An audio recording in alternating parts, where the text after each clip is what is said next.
আমরা যা কম করছি সবাই মিলে, ওটার চারিপাশে বাড়ি থাকায় সবাই ময়লা ফেলে, বাউন্ডারি নাই বলে সবাই মানে খুব করতেছে। এখন ওটার একটু বাউন্ডারি করার ব্যবস্থা করা যায় কি না।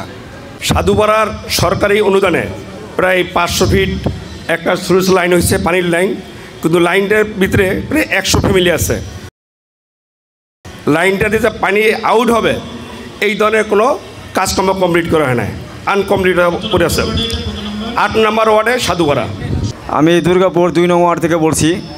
আমাদের এলাকায় অবস্থান আছে, তো বাউন্ডারির সমস্যা। কিছুদিন আগে আমাদের থেকে 12টা লাখ গেছে। তো আমি আপনাদের কাছে দৃষ্টি আকর্ষণ করে বলছি আমাদের বাউন্ডারিটা যেন হয়। নিজেদের জমি ওরা নিজের রাস্তা দিছে, দেওয়ার পরে ইউনিয়ন পরিষদে ওখানে মাটি কাটছে, মাটি কাটার পরে ওই রাস্তা এখন বন্ধ করেছে, রাস্তা দিবে না। কত নম্বর ওয়ার্ড? 9 নম্বর ওয়ার্ডে মসজিদ নম্বর ওয়ার্ডে মসজিদ দূর করে নেবেন।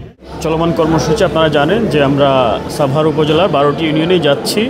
আমরা সাধারণ মানুষের সাথে উন্মুক্ত সভায় তাদের সাথে মত বিনিময় এবং পাশাপাশি সংশ্লিষ্ট ইউনিয়নে চাহিদা অনুযায়ী, মানে যেখানে রাস্তা দরকার, ড্রেন দরকার বা কালভার্ট বা অন্যান্য যা কিছুই দরকার, কিংবা কারো হয়তো স্থানে কোনো কিছু প্রয়োজন হচ্ছে, কারো হয়তো ড্রেনের উন্নয়ন দরকার হচ্ছে, আমরা প্রয়োজনীয়তার নিরিখে প্রত্যেকটি ইউনিয়নে সাধারণ মানুষের সাথে কথা বলে একটা কর্মপরিকল্পনা প্রণয়ন করতে চাই।